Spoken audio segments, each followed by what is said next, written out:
let me get this straight.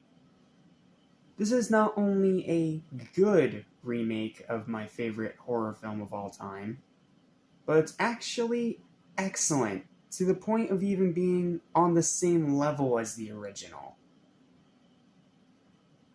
Well, holy shit, I guess this is as good a month as any for surprises, right? I got quite the treat for you guys today. I literally just watched this. This was a first time watch for me, so I'm still trying to process the freaking awesome movie that I just watched. So, I'm Jack Small, this is the Animation Station, welcome back to Revenge of 31 Days of Horror, and welcome to the surprisingly fucking awesome Night of the Living Dead 1990 remake. This movie's really fucking good, guys. This is one of the great remakes. The ones that come around once in a great while that are arguably on the same par as the original. Showing that not all horror remakes are shit. There are some really good ones out there, and very rarely we get some amazing ones, like John Carpenter's The Thing, for example, or all the Hammer horror films from the 90s. Not 90s, sorry, the 70s and 60s. Good horror remakes do exist. You just have to dig really hard to find them. And when I heard that there was a remake of my all-time favorite horror movie, yeah, you can say I was a little bit skeptical on that one. But, here I am. Excuse me. Allergies. But, yeah, here I am. Still trying to process the fact that this is not only a great remake, it's a fucking kick-ass remake. Seriously, guys, I am shocked that this is as good as it is. I literally got this, actually, it's just in my written review. I got this a long time ago, and I literally just watched it for the first time today. And damn, did it not disappoint. So, I'm not going to say anything more about it. Here's my written review. You guys need to absolutely watch this as soon as this video is over. Seriously.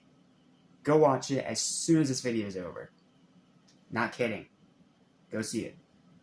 Yes, I know the reputation of remakes and how they're pointlessly ruining the original by trying to fix what isn't broken for the sake of money. Disney. However, good ones do exist, like Friday the 13th, 2009, and John Carpenter's The Thing, for example. Yes, I think the 2009 remake of Friday the 13th is good. Fight me. But every once in a while, there's a remake that's not just good, but surprisingly great and arguably on par with the original. Best known example being the Hammer horror movies that remade all the classic Universal monsters in a very stunning fashion, adding things like bigger sets, lots of gore, and their own iconic performances like Christopher Lee as Dracula and Peter Cushing as Van Helsing. Shit like that. But continuously staying true to the originals that came before them. I found this particular movie in a bargain bin about 6 years ago at a Walmart, and I've always been wanting to watch it. But for whatever reason, I just never got around to it, and it just sat in my DVD collection for a long time. Well, tonight I finally watched it for the first time, and I'm delighted to say that this is not only a good remake of my favorite scary movie of all time, but a very rare, excellent remake of my favorite scary movie of all time. Story's great, staying true to the original, but adding a lot of new elements to help it stand out, and none of them feel like they're out of place. Plot is great. It's pretty much the same plot as the original with a few changes. Acting is amazing. Candyman himself, Tony Todd as Ben, and Patricia Tallman as Barbara being the two big standouts. The writing is sharp. Setting is arguably even better than the original. Excellent gory kills. If you thought the original was gory, buckle the fuck up. You're not ready. Fantastic practical effects by the legendary Tom Savini, as well as great directing from him in his first ever directorial debut movie. Good on him, he did an amazing job for his first time. Zombie designs are unique, the themes of the original are still intact, characters are arguably even better than the original, especially Barbara, who's actually an absolute badass this time around instead of a useless bystander. Runtime is great, pacing is consistent, the atmosphere is perfectly dreadful and terrifying. The cinematography is superb and looks fantastic. Lots of twists that differ from the original, but perfectly fit with the movie. Great costume design, outstanding makeup design, a haunting ending different from the original, and pretty high rewatchability. Its only flaws are the third act flying off the rails a bit, and Mrs. Cooper's iconic death from the original sadly being far less brutal. The best way to describe it is in the words of the great dead meat James A. Janice.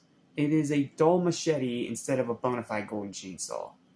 Yeah, her kill in this movie fucking sucks, is what I'm getting at. It sucks. It's the worst kill in the movie. Overall, though, I was very impressed with this remake of the classic 1968 film. While different from the original and not quite perfect, it's by far one of the best horror movie remakes out there. Highly recommended. It's a must-watch. Yeah, that pretty much sums up all my thoughts on this movie. It is a must-see. Don't be scared of it just because it's a remake. This is one of those remakes that you need to see. Hell, George A. Romero himself was involved in it. He wrote the script and was executive producer. So, trust me, he had his hand in this. He made sure that this was faithful to his original version while also giving Tom Savini creative freedom. And that's exactly what it did here. And because of that, it is an amazing movie that manages to be almost on par with the original. Yes, the original is still my favorite, but this came very admirably close. This is a fantastic movie. It's a great remake of a classic, and you guys need to check it out this Halloween. Absolutely go see it right now. Final verdict for this movie is an easy high 9 out of 10. It is a fantastic movie. I'm glad I watched it. I'm glad I got to review it. And I only hope that maybe I got more people to check it out for themselves so it can be a bit more appreciated.